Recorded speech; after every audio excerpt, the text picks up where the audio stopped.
ఏమన్నారో ఒకసారి clip royalty collection కూడా ప్రైవేటీకరణ చేశాడు. సో వాళ్ళు చెప్పిందే కట్టాలి. వాళ్ళు మనం ఎక్కువ తేయాలని మనం ప్రైవేట్ వాళ్ళు చెప్తే మనం అంతే రాయల్టీ కట్టాలి. వాళ్ళు మనం బండ్లు పట్టుకుంటే కప్పలు కట్టాలి. అంటే ఇంకా పోలీస్ వ్యవస్థ లేదు. అసలు మైనింగ్ డిపార్ట్మెంట్ ఎందుకుందో నాకు అర్థం అట్లా. ఇంకా మైనింగ్ ఏం పాత్ర ఉందని డిపార్ట్మెంట్ కి డిఎంసీ వీళ్ళందరికీ ఏం పని ఏం లేదు. ఎంత అన్యాయం. రాయల్టీ కలెక్షన్ ప్రైవేటీకరణ అనేది చాలా ఆశ్చర్యం. లోకేష్ గారు పాదయాత్రలో అంటే ఆయన రాయల్టీ కలెక్షన్ జగన్ మైనింగ్ కంపెనీలకు ఒప్పజెప్పారు. ఇది అన్యాయం, ఒక కప్పం కట్టే వ్యవస్థ. అసలు ఇంక ఈ పోలీస్ వ్యవస్థ ఎందుకు, ఈ మైనింగ్ డిపార్ట్మెంట్ ఎందుకు అని. టాటా ఎంత అనే పాపం ఈ ఇండస్ట్రీ పైన 30 లక్షల మంది ఉద్యోగాలు ఉపాధి కోల్పోతున్నారే అని ఒక్కసారి కూడా ఆలోచించారు. తన వాటా ఎంతో చూసుకున్నారు జగన్మోహన్ రెడ్డి గారు, కానీ 30 లక్షల మంది ఉపాధికి ఈరోజు ముప్పు ఉంది అన్న సంగతి ఆయన గుర్తించకపోవడం విచారకరం అన్నారు లోకేష్ గారు. ప్రభుత్వాలు మారచ్చు, కానీ వ్యవస్థ శాశ్వతం. వ్యవస్థలనే భూస్థాపితం చేశాడు జగన్. కానీ వీళ్ళ అధికారంలోకి వచ్చిన తర్వాత వాళ్ళ కోసం ఏకంగా జగన్ మైనింగ్ కార్పొరేషన్ కోసం చట్టాలే మార్చేశారు. విన్నారు కదా, జగన్ మైనింగ్ కంపెనీల కోసం చట్టాలే మార్చేశారు వాళ్ళ కోసం. మీకు ఇప్పుడు వైట్ పేపర్ ఇచ్చేసి వెళ్తా, మీరు రాసి చెప్పేది. నేను చాలా సీరియస్ గా చెప్తున్నా. మీకు ఎలాంటి పాలసీ ఇస్తే మీరు ఇంతమందికి ఉద్యోగాలు కల్పించగలుగుతారనేది మీరు చాలా స్పష్టంగా ఇవ్వండి. నేను కూడా పక్క రాష్ట్రాల్లో ఏ పాలసీలు మెయింటైన్ చేస్తున్నారో చూస్తున్నా. సో అందుకే చెప్పా, first what we will do is immediate గా చేయగలిగింది మాకు తెలిసింది పాత విధానం తీసుకొస్తాం. పాత విధానాలు తీసుకొస్తాం అంటే 2014-19 టీడీపీ అధికారంలో ఉన్నప్పుడు తీసుకొచ్చిన పాత విధానాలన్నీ మళ్ళీ పునరుద్ధరిస్తాం. అప్పట్లో ఏముండేదో అదే తీసుకొస్తాం. దాంతోపాటు అక్కడ మైనర్లకి నేను ఒక తెల్ల కాగితం మీకు ఇచ్చిపోతాను. ఉపాధి అవకాశాలు సృష్టించే ఎటువంటి మైనింగ్ విధానాలు ఉన్నా కూడా దీని మీద రాసివ్వండి, మేము అధికారంలో రాగానే అమలు చేస్తాం. పాత విధానాలంటే ప్రభుత్వ వసూళ్ల విధానం తీసుకొస్తాం, ప్రైవేట్ కంపెనీలు తీసేస్తాం, జగన్ మైనింగ్ కంపెనీలకి ఇటువంటి అధికారాలు ఇవ్వం, పాత విధానాలు తీసుకొస్తాం. దానికి తోడు ఇంకేమన్నా మీకు ఆలోచన ఏ విధంగా ఉపాధి అవకాశాలు సృష్టించాలో చెప్పండి, చేస్తాం. అది 2024 యువగళంలో లోకేష్ గారు పాదయాత్ర చేస్తూ ప్రజలకు చెప్పి ఓట్లు వేయించుకున్న ప్రసంగాలు మీరు ఇప్పుడు చూసి అందరికీ తెలిసిందే. 2024 ఎన్నికలు అయిపోయిన తర్వాత 164 సీట్లు కూటమి ప్రభుత్వాన్ని, తెలుగుదేశం పార్టీ, జనసేన, బీజేపీ కూటమి ప్రభుత్వాలకి 164 సీట్లు వచ్చి గెలిచారు. ఇప్పటికి 2 ఏళ్ళు గడిచిపోయింది. 2025లో ప్రభుత్వం టెండర్లు విడుదల చేసింది. కృష్ణా, కర్నూలు, ప్రకాశం, విశాఖపట్నం, నెల్లూరు జిల్లాలలో రాయల్టీ వసూళ్లకి టెండర్ విడుదల చేసింది. ప్రభుత్వానికా ప్రైవేట్గా? ప్రైవేట్. మీరు ఆ ప్రసంగాల కాంటెక్స్ట్లో విన్నారు. ప్రైవేట్కి విడుదల చేస్తే టైమ్స్ ఆఫ్ ఇండియా రాసింది కేవలం 2 కంపెనీలు, దాదాపు 1000-1200 కోట్ల రూపాయల టెండర్ ఇది. 2 కంపెనీలే అర్హత సాధించారు.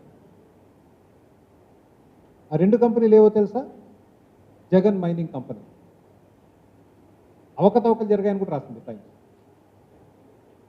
ఏదైతే కంపెనీలకు వ్యతిరేకంగా ఆయన పోరాటం చేసి పాదయాత్రలు చేసి ఎన్నికల్లో గెలిచారో, ఏదైతే పాత విధానం తీసుకొస్తా అన్నారో అన్నిటినీ గాలి కొదిలేసి జగన్ మైనింగ్ కంపెనీలు దోచుకుంటున్నాయి. 30 లక్షల ప్రజల ఉపాధి, దాదాపు 1200 కోట్ల రూపాయల టెండర్. ప్రభుత్వం రిజర్వ్ ప్రైస్ పెడుతుంది. విశాఖపట్నం జిల్లా తీసుకుందాం, 432 కోట్లు రిజర్వ్ ప్రైస్, 0.1% మినిమం బిడ్. అంటే దానికి మించి వేయాలి ఎవరేసి 432 కోట్లు, దానిపైన 43,20,000 కోట్లు మినిమం. మీరు ఒకసారి గమనిస్తే కృష్ణా జిల్లాలో గెలిచిన బిడ్ 236 చివరిలో అంకె 4, 337 కర్నూలు జిల్లా చివరిలో అంక 2, వైజాగ్లో 432 చివరి అంకె 6, నెల్లూరు 341 చివరి అంకె 7. చాలా వింతగా ఉన్నాయి మీకు నెంబర్.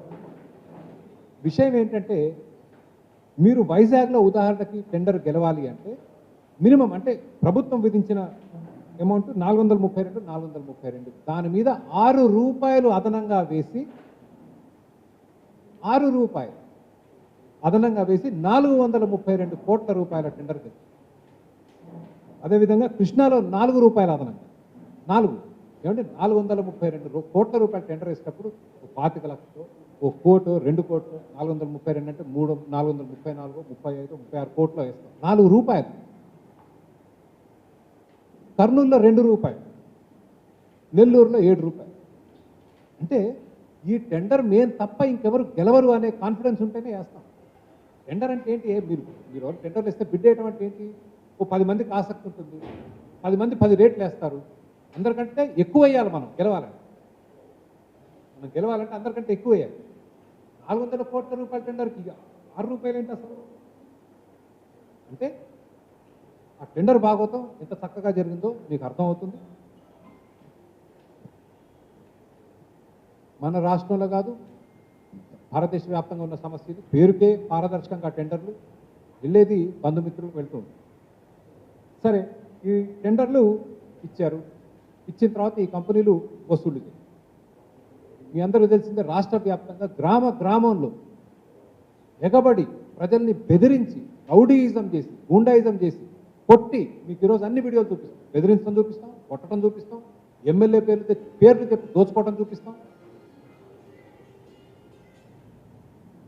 ఆ టెండర్ కండిషన్ ఈ 400 కోట్ల రూపాయల టెండర్లు గెలిస్తే సంతకం పెట్టాలి ప్రభుత్వం. ఈ కంపెనీ ఒక ఒప్పందం చేసుకొని సంతకం పెట్టాలి. అందులోని షెడ్యూల్ 2 కనుక మీరు చూస్తే చాలా స్పష్టంగా నేమ్ ఆఫ్ ద లెస్సీ, ఎవరికైతే లీజ్ ఉందో, లీజ్ ప్రదేశం, ఎన్ని హెక్టార్లు, ఎటువంటి ఖనిజం, ఈ లీజ్ ఎంతకాలం ఉంది. షెడ్యూల్ 2 వీళ్ళు ఒప్పందం చేసుకుంది. కింద చూసుకోవచ్చు మీరు ఒప్పందం. కంపెనీ పేరు ఉంది అక్కడ, ఎస్సీసీ కాంట్రాక్టర్, ఇక్కడ deputy directors of mines and geology, వాళ్ళు చేసుకున్న ఒప్పందం. ఈ లీజ్ బయట, ఈ లీజ్ ఎక్కడైతే ఇచ్చారో ఒక 5 హెక్టార్లు ఇచ్చారనుకుందాం, ఓ గ్రానైట్ క్వారీ. అక్కడ ఈ కంపెనీలు రాయల్టీ ఆన్లైన్ చెల్లించాలి. OMEPS అనే ప్రభుత్వ వెబ్సైట్లో మీరు ఒక 10 టన్నుల 20 టన్నుల గ్రానైట్ తీసుకెళ్తుంటే రాయల్టీ చెల్లించి ఈ కంపెనీకి, ఈ ఎస్సీసీ కాంట్రాక్టర్ ఇక్కడ AMR డబ్బు చెల్లించి వాళ్ళకి రసీదు చూపించాలి. అంతేగాని ఎక్కడ క్యాష్ వసూళ్లు లేవు. ఇది మళ్ళీ రోడ్డు మీద కూడా కాదు, మైన్ దగ్గర. కానీ వాస్తవానికి ఏం జరుగుతుంది? ఇవాళ ఆల్సిన వెబ్సైట్లో కట్టకుండా ఒక ప్రత్యామ్నాయ వ్యవస్థని నిర్మించాయి ఈ మైనింగ్ సంస్థలు. వాళ్ళ సొంత వెబ్సైటు, దాంట్లో పేమెంట్లు, దాంట్లో వచ్చే QR కోడ్ మీరు ఇక్కడ చూడొచ్చు. ఇట్లాంటి QR కోడ్ ఇస్తారు ఒక ట్రక్ బయలుదేరినప్పుడు. ప్రభుత్వానికి మీరు రాయల్టీ కట్టినప్పుడు రాయల్టీతో పాటు మెరిట్ అనే ఒక పన్ను ఉంటుంది, DMF అనే ఒక పన్ను ఉంటుంది, GST ఉంటుంది, దానికి తోడు ఆదాయ పన్ను ఉంటుంది, ఇన్కమ్ ట్యాక్స్. ఇవేవి లేకుండా డబ్బులు పుచ్చుకొని ఇట్లాంటి ఒక చిత్తు కాగితం మీద ఒక QR కోడ్ ఇస్తే మీ ట్రక్ అక్కడి నుంచి బయలుదేరితే వైజాగ్ నుంచి ఎక్కడికైనా వెళ్ళొచ్చు ఆ QR కోడ్ చూపించుకుంది. అంటే ఒక వ్యవస్థ నిర్మాణం జరిగింది, ప్యారలల్ సిస్టమ్. ప్రభుత్వ వ్యవస్థతో సంబంధం లేకుండా క్యాష్ వసూలు. మరి నేను ఇంత ధైర్యంగా ఎట్లా చెప్తున్నాను? చిత్తు కాగితం చూపించాను మీకు, దాని అర్థం నేను చెప్పిందంత వాస్తవం కాదు కదా. దేని ఆధారంగా చెప్తున్నాను? ఇది ప్రభుత్వ పెద్దలే చెప్పారు. ఏమైంది? అనకాపల్లి జిల్లా మైన్స్ అండ్ జియాలజీ జిల్లా అధికారి, డిస్ట్రిక్ట్ మైన్స్ అండ్ జియాలజీ అధికారి M. శ్రీనివాస్, ఆ జిల్లా అధికారి విశాఖపట్నం జిల్లా మైన్స్ అండ్ జియాలజీ అధికారి గారికి తను తనిఖీ చేసి ఒక సంపతిపురం చెక్ పోస్ట్, అనకాపల్లి జిల్లాలో సంపతిపురం చెక్ పోస్ట్కి వెళ్ళి తనిఖీ చేసి తను కనుగొన్న విషయాలు విశాఖపట్నం జిల్లా మైన్స్ అధికారికి రాశారు. It was observed that said VSKP, VSP series permit slips appear to have been utilized for transportation. VSKP, VSP అంటే ఇంతకుముందు మీకు చూపించిన QR కోడ్కి సంబంధించినవి. దాంతోపాటు వెరిఫికేషన్ ఆఫ్ రిజిస్టర్స్, వాళ్ళ దగ్గర పుస్తకాలు, ఈ అవినీతి భాగవతానికి చాలా చక్కగా పుస్తకాల్లో కూడా రాసుకున్నారు. ఎందుకంటే ఇది 100 కోట్ల రూపాయలకు సంబంధించిన సమస్య కాబట్టి మళ్ళీ దానికి ఎంత పెద్ద మాఫియా అయినా మీకు పక్క పుస్తకాలు ఉండాలి, లేకపోతే పనిచేసే వాళ్ళందరూ అందులో నుంచి డబ్బులు తీస్తారు. కాబట్టి multiple entries relating to vehicle movements, timings, mineral quantities and transportation details. దాంతోపాటు ఆ పుస్తకాల్లో ఏం ట్రక్కు, ఏం ఖనిజం, ఎక్కడి నుంచి ఎక్కడికి పోతుంది, ఎంత ఉంది, ఇవన్నీ శుభ్రంగా రాసున్నాయి. ఇల్లీగల్ వ్యవహారం. అక్కడే ఉన్న చెక్ పోస్ట్లో డ్రైవర్లతో మాట్లాడేది ఈయన. ఈ మైన్స్ అండ్ జియాలజీ అధికారి డ్రైవర్లతో మాట్లాడితే amounts were allegedly being collected at the check post and slip permits were allegedly being assured directly at the location. అక్కడే డబ్బులు వసూలు చేసి ఇస్తున్నారు. సో ఈ జగన్ లోకేష్ మైనింగ్ కంపెనీలు ప్రభుత్వ వ్యవస్థని పక్కన పెట్టి అనధికారిక చట్ట విరుద్ధ క్యాష్ వసూళ్లు చేస్తున్నాయన్నది నేను చెప్పట్లేదు. అనకాపల్లి జిల్లా మైన్స్ అధికారి గారికి నేను కేవలం దానికి యాడ్ చేసింది ఏంటంటే జగన్ లోకేష్. ఎందుకన్నానంటే జగన్ లోకేష్ మీకు ఆల్రెడీ చూపించాను వీళ్ళు టెండర్లు ఎట్లాగే. ఆ జిల్లా అధికారే చెప్తున్నాడు ఇటువంటి దుర్మార్గాలు జరుగుతున్నాయి.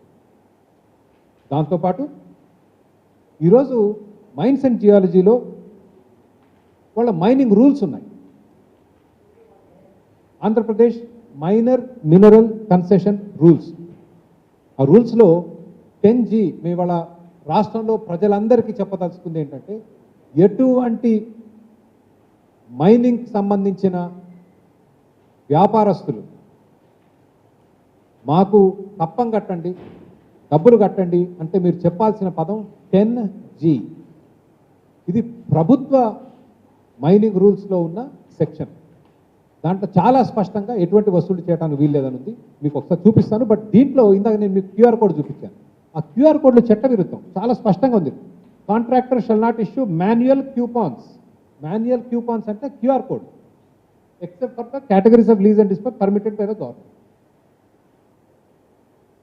అసలు వాళ్ళకి ఆ క్యూపాన్లు ఇచ్చే హక్కే లేదు, అయినప్పటికీ ఇస్తున్నారు. ప్రత్యామ్నాయ వ్యవస్థ నడుస్తోంది. దాన్ని ఈ గొడవ ఒక ఎత్తు అయితే ఈ వసూళ్లన్నీ జరిగేది మైన్లలో, అధికారిక మైన్లలో, అనధికారిక మైన్లలో కొంత అవినీతి చేస్తూ తోలుతున్నారు. ఈ మైనింగ్ దోపిడీ ఏదైతే ఉందో మైన్లు దాటుకొని ఈరోజు గ్రామాలకు విస్తరించి గ్రామాలకు విస్తరించి ప్రజలను బెదిరించి వసూలు చేసే దశకి ఈరోజు చేరుకుంది. ఒకసారి చూద్దాం.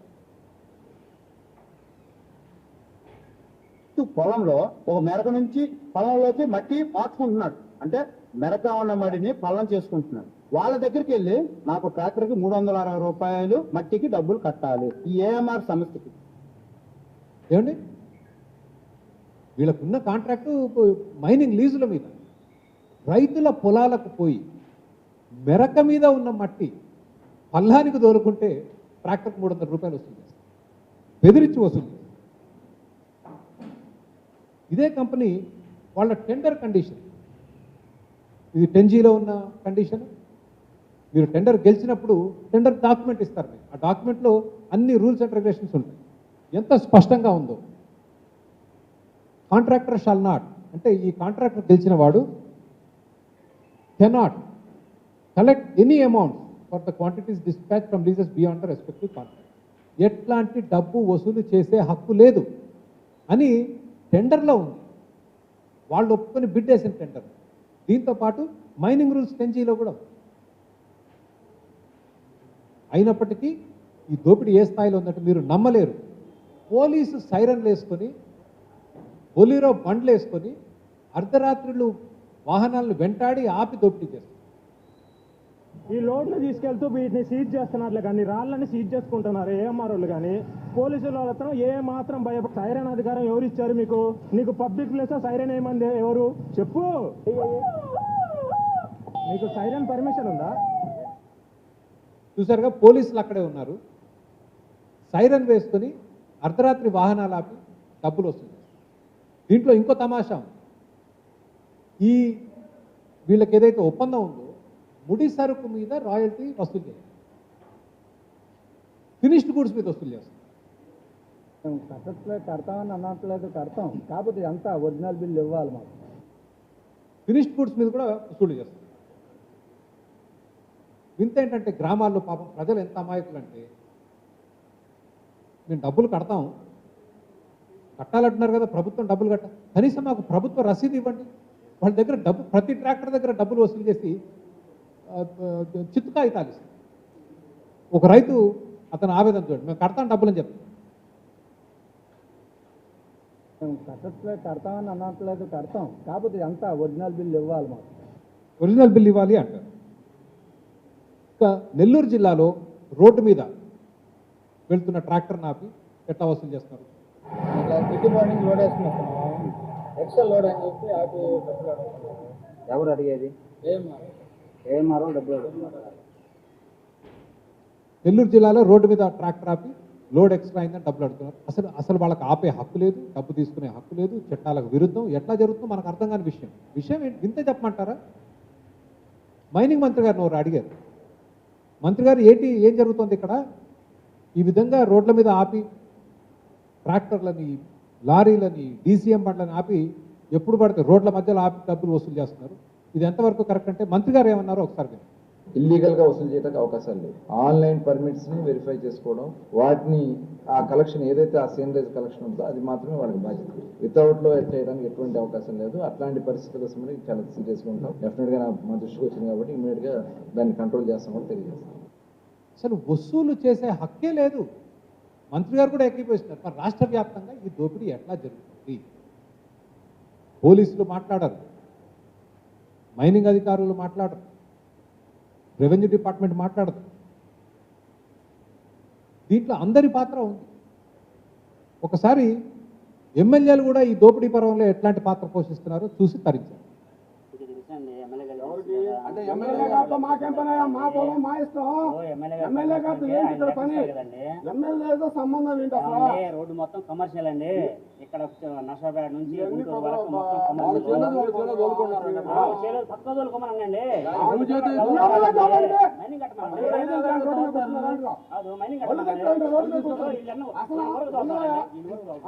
నువ్వేం వర్క్ చేస్తున్నావా? ఇల్లు వరకు బతుకొద్దా? అందరూ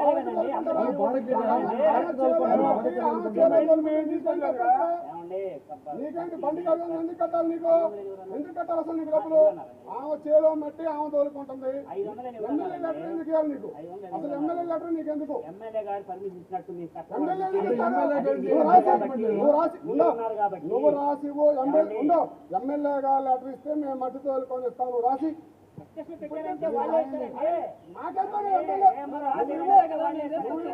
రైట్ ఏంటి? నీకు రైట్ ఏంటి?